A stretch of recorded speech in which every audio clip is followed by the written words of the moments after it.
সুপ্রিয় শিক্ষার্থীবৃন্দ, আশা করি ভালো আছো। তো আমি আজ আবার তোমাদের মাঝে অনলাইন ক্লাস নিয়ে হাজির হয়েছি। আমি আব্দুল গনি, প্রভাষক, রাষ্ট্রবিজ্ঞান বিভাগ, 18 ডিগ্রি কলেজ। তো আজ আমার যে ক্লাসটি তোমাদেরকে সাথে নিয়ে আসছি সেটা হচ্ছে ডিগ্রি ক্লাসের, এবং যারা রাষ্ট্রবিজ্ঞান বিভাগে অনার্সে অধ্যয়নরত তাদের কাজে লাগবে।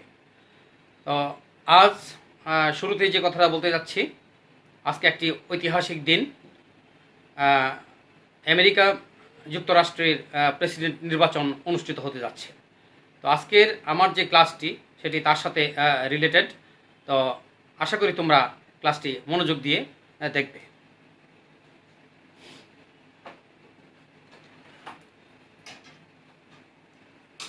তো প্রথমেই আমরা কিছু ছবি দেখব। ছবিগুলো লক্ষ্য করো, এখানে কিসের ছবি দেওয়া আছে।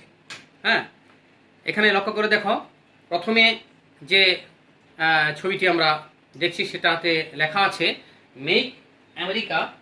দেখো, make America great again, make America great again. হ্যাঁ, তারপর নিচে দেখো, এখানে একজন ব্যক্তি ভোট দিচ্ছেন। তারপর এখানকার যে ছবিতে দেখো, এই যে একজন প্রার্থী আর এখানে একজন প্রার্থী, তারা বক্তব্য রাখছেন। ইনি হচ্ছেন ডেমোক্রেটিক পার্টি। ডেমোক্রেটিক পার্টির প্রতীক হচ্ছে গাধা। হ্যাঁ, আর উনি হচ্ছেন রিপাবলিকান পার্টির প্রার্থী হচ্ছে হাতি। হ্যাঁ, তো লক্ষ্য করেছো ছবিগুলো অবশ্যই। তো এই ছবিগুলো থেকে আসলে আমরা কি বুঝতে পারি? হ্যাঁ, আমরা আজকে যে বিষয়টা নিয়ে কথা বলবো সেটা হচ্ছে আমেরিকা প্রেসিডেন্ট নির্বাচন প্রক্রিয়া। হ্যাঁ, রাষ্ট্রবিজ্ঞান দ্বিতীয় পত্রে রয়েছে আমেরিকা প্রেসিডেন্ট নির্বাচন প্রক্রিয়া। এই আমেরিকা যুক্তরাষ্ট্রের নির্বাচন প্রক্রিয়া নিয়ে মূলত আমরা আজকে আলোচনা করব। তো শুরুতেই বলে নিই, বিষয়টি কিন্তু একটু জটিল। আমাদের বাংলাদেশে যেমন প্রত্যক্ষ নির্বাচন হয়, আমেরিকা যুক্তরাষ্ট্রের নির্বাচনটা কিন্তু তা নয়। তো আমেরিকা যুক্তরাষ্ট্রের নির্বাচনটা মূলত হচ্ছে তোমার প্রেসিডেন্ট নির্বাচন হচ্ছে পরোক্ষ। আর শুরুতেই তোমাদেরকে দুটি প্রতীকের কথা বলেছি। হ্যাঁ, ডেমোক্রেটিক পার্টির প্রতীক, সেটাকে কি বলেছি আমরা? গাধা, এস। হ্যাঁ, আর রিপাবলিকান পার্টির যে প্রতীকটা রয়েছে সেটা হচ্ছে হাতি। তো আমাদের বাংলাদেশে হয়তো হাতির প্রতীক রয়েছে, কিন্তু গাধা প্রতীকটা কেউ স্বাভাবিকভাবে নেয় না। না, এখানে উপহাস করার কিছু নেই। আসলে বিষয়টা হচ্ছে কি, গাধা বা অ্যাস হচ্ছে ভার বহন করার একটা প্রতীকী, আর হাতি এটা হচ্ছে বিশালত্বের একটা প্রতীক। ওরা আসলে বিষয়টাকে এভাবেই নিয়েছে। তো আমরা কথা না বাড়িয়ে আমাদের মূল আলোচনায় চলে যাই। হ্যাঁ, লক্ষ্য করে সবাই, আমেরিকার আইনসভা নিয়ে আমরা প্রথমে একটু কথা বলতে হবে। আমরা পূর্বেই পড়েছি, আমাদের বাংলাদেশের আইনসভার নাম হচ্ছে জাতীয় সংসদ, যেটা ছিল এক কক্ষ বিশিষ্ট। তো আমেরিকা আইনসভা, যার নাম হচ্ছে কংগ্রেস, এই কংগ্রেস হচ্ছে দ্বিকক্ষ বিশিষ্ট। একটা হচ্ছে উচ্চকক্ষ আর একটা হচ্ছে নিম্নকক্ষ। উচ্চকক্ষের নাম হচ্ছে তোমার সিনেট, আর নিম্নকক্ষের নাম হচ্ছে হাউস অফ রিপ্রেজেন্টেটিভস বা প্রতিনিধি পরিষদ বা প্রতিনিধি সভা। হ্যাঁ, সিনেট। আমেরিকা যুক্তরাষ্ট্র, এই যে নামকরণ, আগে নামকরণটা লক্ষ্য করো। আমেরিকা যুক্তরাষ্ট্র যে নামকরণটা আছে সেটাকে আমরা ইংরেজিতে বলি ইউনাইটেড স্টেটস অফ আমেরিকা। কি বলেছি? United states of America. United states of America এটা আসলে অনেকগুলো স্টেট নিয়ে গঠিত। 50টি স্টেট নিয়ে আমেরিকা যুক্তরাষ্ট্র গঠিত। হ্যাঁ, এই যে 50টি স্টেট রয়েছে, এই 50টি স্টেটের প্রতিটি থেকে 2জন প্রতিনিধি নিয়ে মূলত সিনেট বা উচ্চকক্ষ গঠিত। কি বলেছি? প্রতিটি অঙ্গরাজ্য থেকে দুইটি আসন নিয়ে সিনেট গঠিত। তাহলে যেহেতু 50টি আসন, তাহলে মোট সদস্য সংখ্যা সিনেটে কত হচ্ছে? 100। আর নিম্নকক্ষ কি নাম বলেছি? House of representatives. হ্যাঁ, বা কি তোমার প্রতিনিধি সভার আসন সংখ্যা হচ্ছে 435টি। লক্ষ্য করো একটু বিষয়টা। তো যে বলেছিলাম যে সিনেটের উচ্চকক্ষ সদস্য সংখ্যা 100, প্রতি রাজ্য থেকে 2টি করে আসন নিয়ে 100টি আসন। একজন সিনেটর 6 বছরের জন্য নির্বাচিত হন। কি বলেছি? একজন সিনেটর 6 বছরের জন্য নির্বাচিত হন। সিনেট সাধারণত 2 বছর পর 35টি আসনে নির্বাচন অনুষ্ঠিত হয়, অর্থাৎ 1/3 এর নির্বাচন প্রতি 2 বছর অন্তর অন্তর অনুষ্ঠিত হয়। আর নিম্নকক্ষ যার নাম হচ্ছে প্রতিনিধি পরিষদ, হাউস অফ রিপ্রেজেন্টেটিভসের সদস্য সংখ্যা 435। এই অঙ্গরাজ্যগুলোর জনসংখ্যার ভিত্তিতে প্রতিনিধি পরিষদের সদস্য নির্বাচিত হন। প্রতিনিধি পরিষদের মেয়াদকাল 2 বছর। অর্থাৎ প্রতিনিধি পরিষদের নির্বাচনটা হয় জনসংখ্যার আনুপাতিক হারে, জনসংখ্যার আনুপাতিক হার অবস্থান অনুসারে তোমার করা হয়। আর এই কথার অর্থ হচ্ছে তোমার আমেরিকা যুক্তরাষ্ট্রের যে অঙ্গরাজ্যগুলো রয়েছে সেগুলো সবগুলো তো আর সমান নয়, সবগুলোতে তোমার জনবসতি একরকম নয়। হ্যাঁ, এই জন্য তোমার জনবসতির উপর নির্ভর করেই তোমার এই আসন সংখ্যা নির্ণয় করা হয়ে থাকে। তারপর আমরা একটু অ্যাডভান্স হব। প্রেসিডেন্ট নির্বাচন প্রক্রিয়া শুরুতেই বলেছি যে আজ একটি ঐতিহাসিক দিন, তাই না? আজ একটি ঐতিহাসিক দিন। আমেরিকা যুক্তরাষ্ট্রের প্রেসিডেন্ট নির্বাচন প্রক্রিয়া মূলত শুরু হয়ে গেছে। হ্যাঁ, আজ শুরু হয়ে গেছে। তো সেটা কিভাবে আসে একটু লক্ষ্য করো। নভেম্বর মাসের, আজকে কিন্তু সেই নভেম্বর মাস, নভেম্বর মাসের প্রথম সোমবারের পর প্রথম মঙ্গলবার নির্বাচনী সংস্থার সদস্যগণ প্রতিনিধি নির্বাচনের জন্য ভোট গ্রহণ অনুষ্ঠিত হয়। অতঃপর ডিসেম্বর মাসের দ্বিতীয় বুধবারের পর প্রথম সোমবারে নির্বাচনী সংস্থার সদস্যগণ প্রেসিডেন্ট নির্বাচনের উদ্দেশ্যে নিজ নিজ রাজ্যে ভোট প্রদান করেন। আবার লক্ষ্য করো বিষয়টা কি বলছি, যে নভেম্বর মাসের প্রথম সোমবারের প্রথম মঙ্গলবার, যেমন আজকের দিন, নির্বাচনী সংস্থার সদস্যগণ প্রতিনিধি নির্বাচনের জন্য ভোট গ্রহণ অনুষ্ঠান করেন এবং অতঃপর ডিসেম্বর মাসের দ্বিতীয় বুধবারের পর প্রথম সোমবারে নির্বাচনী সংস্থার সদস্যগণ প্রেসিডেন্ট নির্বাচনের উদ্দেশ্যে নিজ নিজ রাজ্যে ভোট প্রদান করেন। ভোট গ্রহণ শেষে ব্যালট বাক্সগুলো রাজধানী ওয়াশিংটন ডিসিতে নিয়ে যাওয়া হয় এবং সিনেট সভাপতি কংগ্রেস এর উভয় পক্ষের সদস্যদের সামনে ভোট গণনা ও ফলাফল প্রকাশ করেন। প্রতিদ্বন্দ্বী প্রার্থীদের মধ্যে যিনি সর্বাধিক সংখ্যক ভোট পাবেন, অর্থাৎ ন্যূনতম 270টি আসন, তিনি প্রেসিডেন্ট নির্বাচিত হবেন। পরের বছর জানুয়ারি এর ফলাফল কার্যকরী হয়। অর্থাৎ আমাদের দেশের যেমন তাৎক্ষণিক গণনা করা হয়, তাৎক্ষণিক সব কাজ সম্পন্ন করা হয়, সেটা কিন্তু নয়। হ্যাঁ, আমেরিকা যুক্তরাষ্ট্রের নির্বাচনটা হয় ধাপে ধাপে। কীভাবে হয়? ধাপে ধাপে। হ্যাঁ, এই যে আজ নভেম্বরের প্রথম মঙ্গলবার, আজকে শুরু হয়েছে এবং এটা চূড়ান্ত বহিঃপ্রকাশ হবে 2021 সালের জানুয়ারি মাসের 6 তারিখে। একটু অ্যাডভান্স হই আমরা। দেখো, প্রেসিডেন্ট পদে লড়বার জন্য তার প্রয়োজনীয় যোগ্যতাটা কি? হ্যাঁ, আমেরিকার প্রেসিডেন্ট নির্বাচন অনুষ্ঠিত হয় প্রতি 4 বছরে একবার। প্রেসিডেন্টের মেয়াদকালও 4 বছর। নভেম্বর মাসের প্রথম সোমবারের পর মঙ্গলবার ধার্য করা আছে ইলেকশনের দিন, তাই যুগ যুগ ধরে একটু নড়চড় হয় না নির্বাচনের এই দিনক্ষণের। আগের প্রেসিডেন্টের মেয়াদ চলাকালেই নির্বাচন অনুষ্ঠিত হয়। কোনো তত্ত্বাবধায়ক সরকার বা অন্তর্বর্তীকালীন সরকারি ব্যবস্থা এখানে নেই। যদি কেউ আমেরিকার প্রেসিডেন্ট পদপ্রার্থী হতে চায় তাহলে তাকে অবশ্যই জন্মসূত্রে আমেরিকার নাগরিক হতে হবে। কি হতে হবে? জন্মসূত্রে আমেরিকান নাগরিক এবং কমপক্ষে 14 বছর আমেরিকায় অবস্থান করতে হবে। প্রেসিডেন্ট পদে প্রতিদ্বন্দ্বিতা করার সর্বনিম্ন বয়স হচ্ছে 35 বছর। আমেরিকার ইতিহাসে সর্বকনিষ্ঠ প্রেসিডেন্ট জন এফ কেনেডি।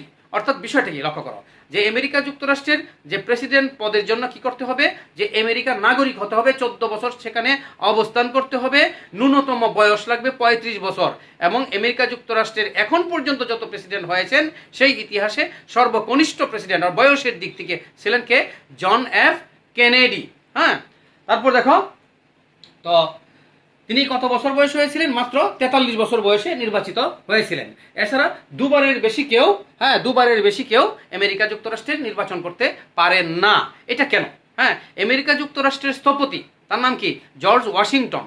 এই জর্জ ওয়াশিংটন পরপর 2 বার নির্বাচিত হওয়ার পর তৃতীয় টার্মে তিনি স্বেচ্ছায় ছেড়ে দিয়েছেন যে না, হ্যাঁ, নতুন প্রজন্ম আসুক, নতুন প্রজন্মের মাধ্যমে রাষ্ট্র ব্যবস্থা পরিচালিত হোক। এই তাকে সম্মান করেই মূলত আমেরিকা যুক্তরাষ্ট্রে এই বিধানটা করা হয়েছে যে পাশ করুক কিংবা ফেল করুক, একজন প্রার্থী সর্বোচ্চ 2 বারই প্রতিদ্বন্দ্বিতা করতে পারবে, এর উপরে করতে পারবে না। এটা তোমার জর্জ ওয়াশিংটনকে সম্মান করেই তারা এই পদ্ধতিটা চালু করেছেন। তো আমরা পরবর্তী অংশ দেখি, নির্বাচনটা কিভাবে হয়। হ্যাঁ, আগেই আমি বলেছি যে আমেরিকা যুক্তরাষ্ট্রের নির্বাচন যেটা হয় সেটা তোমার আসলে গতানুগতিক কোনো নিয়মে না। হ্যাঁ, অর্থাৎ আমাদের যেমন প্রত্যক্ষ ভোটে নির্বাচিত হয়ে যায়, তাদের কিন্তু সেটা না। সেটা হয় কি? ইলেকটোরাল কলেজের মাধ্যমে। ইলেকটোরাল কলেজটা কি? হ্যাঁ, ইলেকটোরাল কলেজটা হচ্ছে তোমার তাদের যে অঙ্গরাজ্যগুলো আছে, এখানে তোমার 2 ধরনের তোমার ওই প্রেসিডেন্ট নির্বাচনের ক্ষেত্রে 2 ধরনের আসলেই তোমার কাজ করে।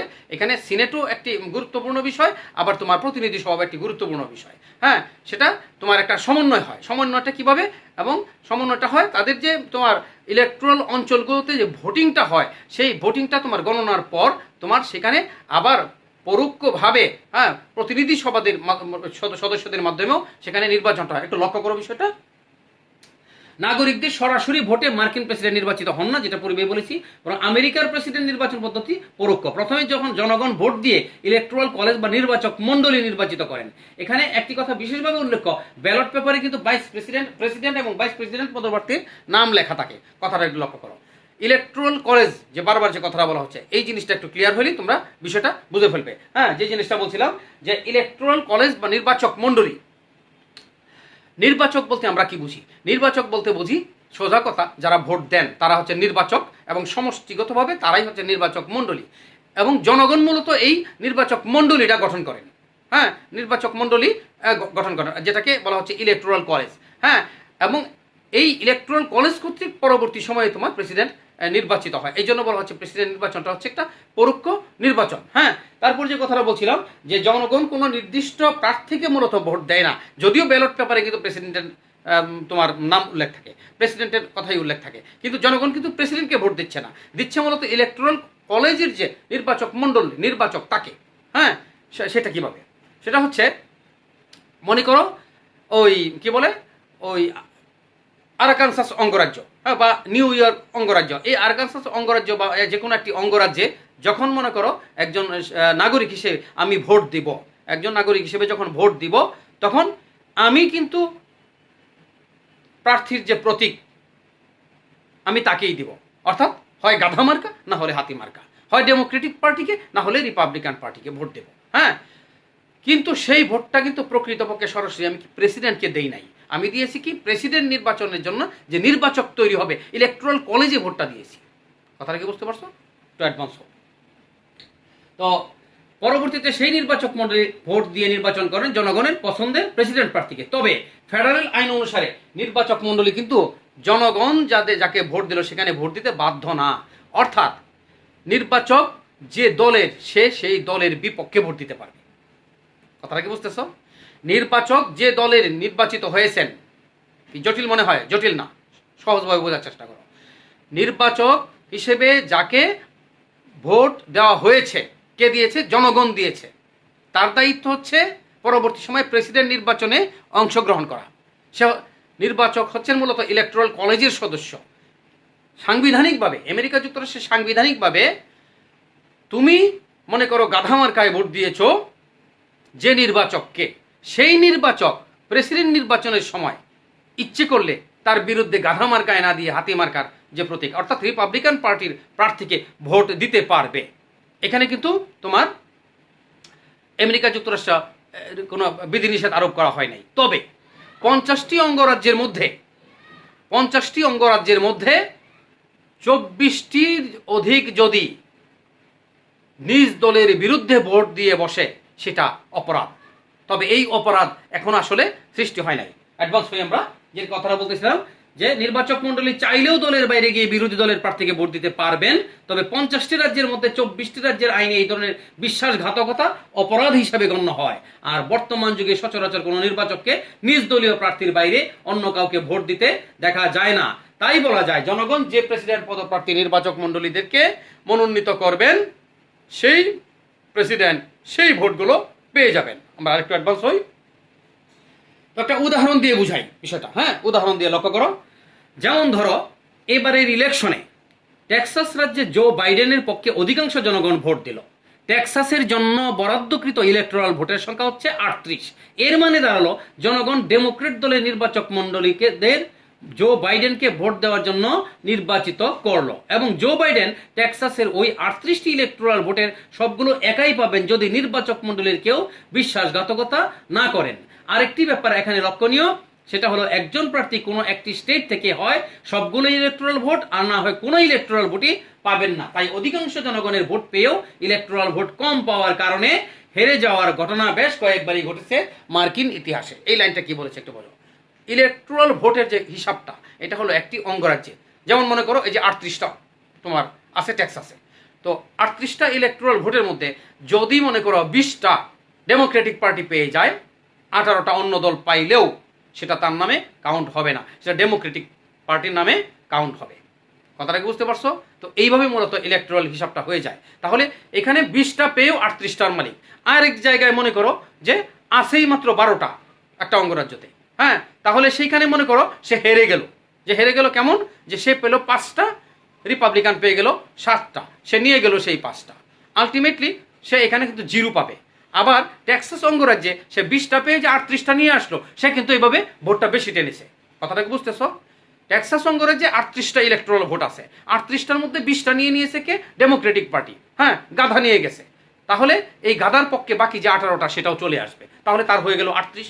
আবার যে কথাটা বলতেছি, যে আরেকটা যে কোনো একটা অঙ্গরাজ্যে মনে করো সাপোজ সেখানে ইলেকট্রাল ভোট আছে 12টা, সেই 12টার থেকে মনে করো ডেমোক্রেটিক পার্টি পেয়েছে 5টা, রিপাবলিকান পেয়েছে 7টা। তার মানে কি, এই পুরো ইলেকট্রাল অঙ্গরাজ্যটাকে সে নিয়ে যাবে। কে নিয়ে যাবে? রিপাবলিকান, অর্থাৎ হাতিমারকে নিয়ে যাবে। তাহলে সাকুল্যে সে নিল 12টা, আর এদিকে ডেমোক্রেটিক নিয়ে গেছে 38টা।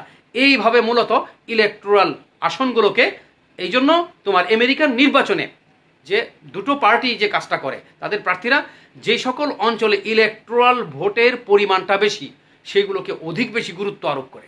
হ্যাঁ, কারণ সেভাবে টানতে গিয়ে তাদের সহজ হয় কাজটা। আর একটু ক্লিয়ার করে বলি তো, দেখো যেমন 2000 সালের ইলেকশনে শেষবার ঘটেছিল এমন ঘটনা, সেবার George W Bush majority vote পাননি ঠিকই, কিন্তু পেয়েছিলেন 231টি ইলেকট্রাল ভোট। অন্যদিকে তার প্রতিদ্বন্দ্বী আল গোর অধিকাংশ পপুলার ভোট পেয়েও ইলেকট্রাল ভোটের চক্করে পড়ে নির্বাচনে হেরে গিয়েছিলেন। তিনি পেয়েছিলেন 266। দেখো 271 আর 266টি ইলেকট্রাল ভোট। তবে শুধু নেব্রাস্কা ও মেন রাজ্যে বিজয়ী প্রার্থী সব ইলেকট্রাল ভোট একাই পান না, বরং সেটা পপুলার ভোট বিজয়ী ও কংগ্রেশনাল জেলায় বিজয়ী প্রার্থীর মধ্যে ভাগ হয়ে যায়।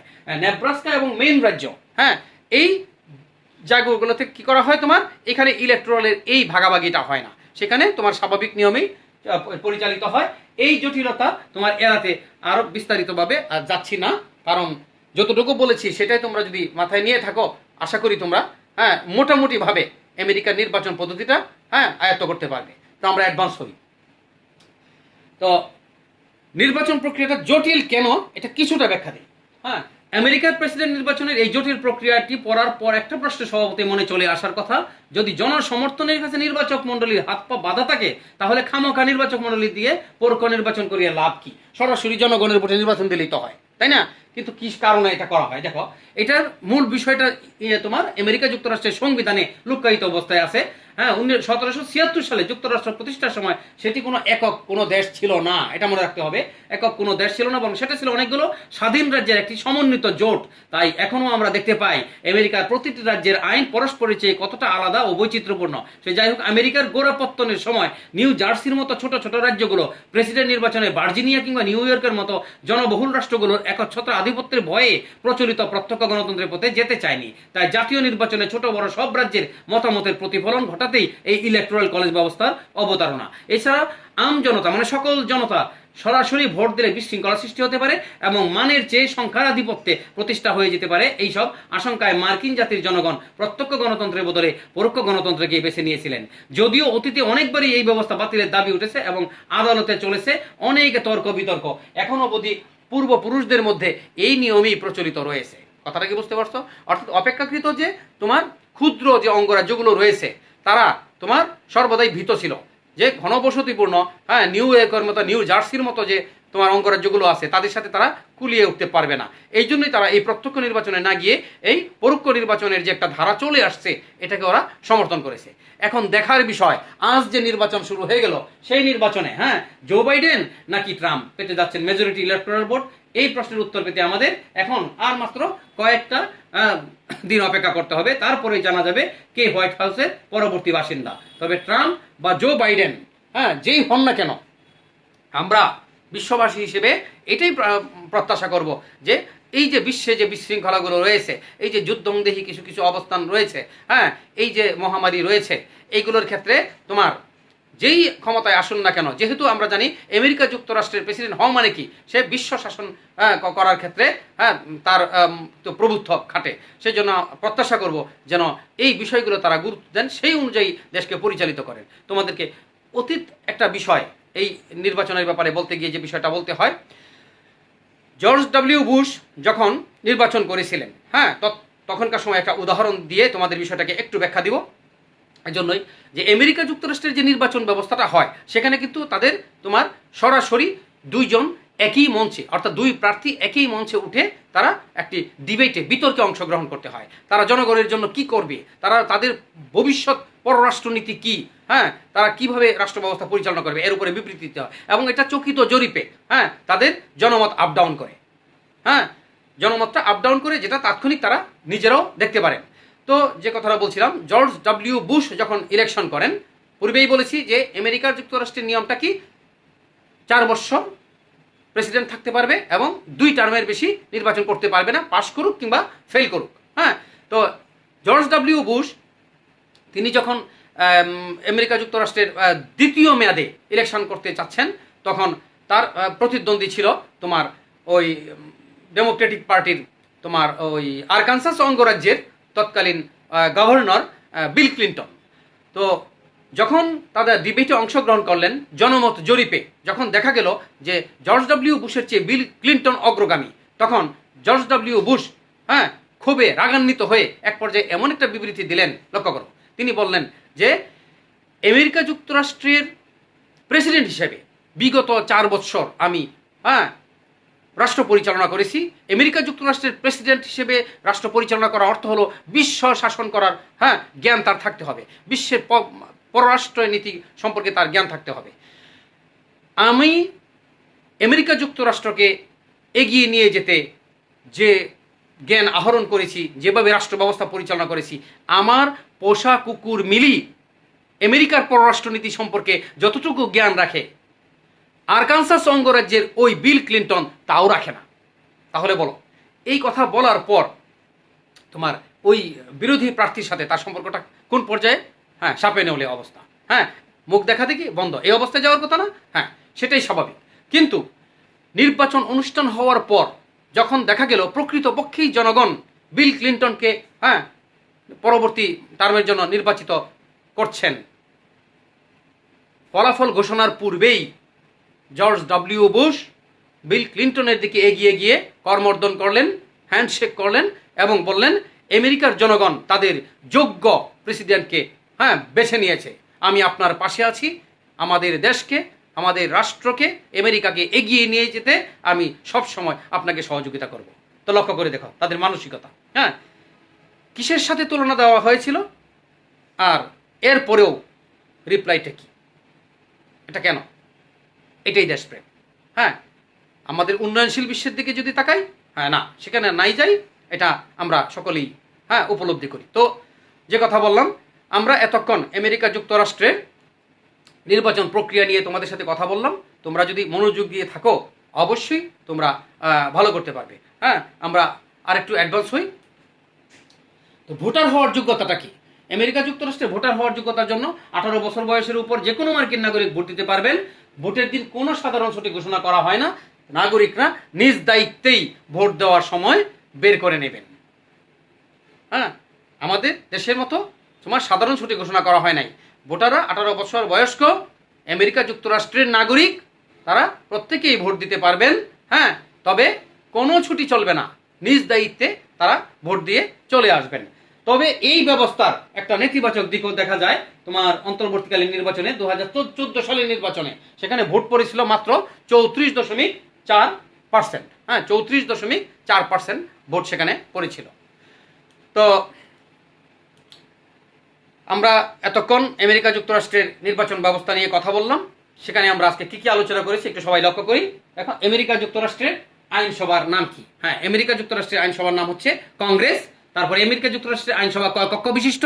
আমেরিকা যুক্তরাষ্ট্রের আইনসভা 2 কক্ষ বিশিষ্ট। কি কি? হ্যাঁ, উচ্চ কক্ষ কি সিনেট এবং নিম্ন কক্ষ কি হাউস অফ রিপ্রেজেন্টেটিভস বা প্রতিনিধি সভা বা প্রতিনিধি পরিষদ। হ্যাঁ, আর কি আলোচনা করেছি আমরা? আমেরিকা যুক্তরাষ্ট্রের নির্বাচন প্রক্রিয়া আলোচনা করেছি। তাছাড়া আমেরিকা যুক্তরাষ্ট্রের ভোটার হওয়ার যোগ্যতা নিয়েও আমরা কথা বলেছি। আশা করি তোমরা মনোযোগ দিয়েছো। বইগুলো পড়লে তোমরা আরো ভালো করতে পারবে। তো আবারও তোমাদেরকে আমি আহ্বান জানাবো যে অন্যান্য ক্লাসের মতো আজকেও তোমরা একটি হোমওয়ার্ক নেবে এবং দ্রুত গতিতে সেটা লিখে ফেলবে। হ্যাঁ, দেখো, আমেরিকা যুক্তরাষ্ট্রের সিনেট বিশ্বের সর্বাপেক্ষা শক্তিশালী দ্বিতীয় কক্ষ। আমেরিকার যুক্তরাষ্ট্রের সিনেট বিশ্বের সর্বাপেক্ষা শক্তিশালী দ্বিতীয় কক্ষ। তুমি কি এই বক্তব্যটি সমর্থন করো? তোমার উত্তরের সপক্ষে যুক্তি প্রদান করো। হ্যাঁ, একটু দ্রুত লিখে ফেলো। আমেরিকার যুক্তরাষ্ট্রের সিনেট বিশ্বের সর্বাপেক্ষা শক্তিশালী দ্বিতীয় কক্ষ। তুমি কি এই বক্তব্যটি সমর্থন করো? তোমার উত্তরের সপক্ষে যুক্তি প্রদান করো। হ্যাঁ, তো আশা করি তোমাদের ক্লাসটা ভালো লেগেছে। যদি ক্লাসটি ভালো লেগে থাকে তোমরা অবশ্যই আমার চ্যানেলটি সাবস্ক্রাইব করবে। আমার চ্যানেলের নাম হচ্ছে AGView, AGVIEW, AGView। চ্যানেলটি সাবস্ক্রাইব করবে, বেল বাটনে অলে চাপ দিয়ে রাখবে, তাহলে যখনই আমি নতুন ক্লাস দিব তোমরা পেয়ে যাবে। তো সকলেই ভালো থাকো, সকলের মঙ্গল এবং সুস্বাস্থ্য কামনা করে এখানেই আজকের ক্লাস শেষ করছি। ধন্যবাদ সকলকে।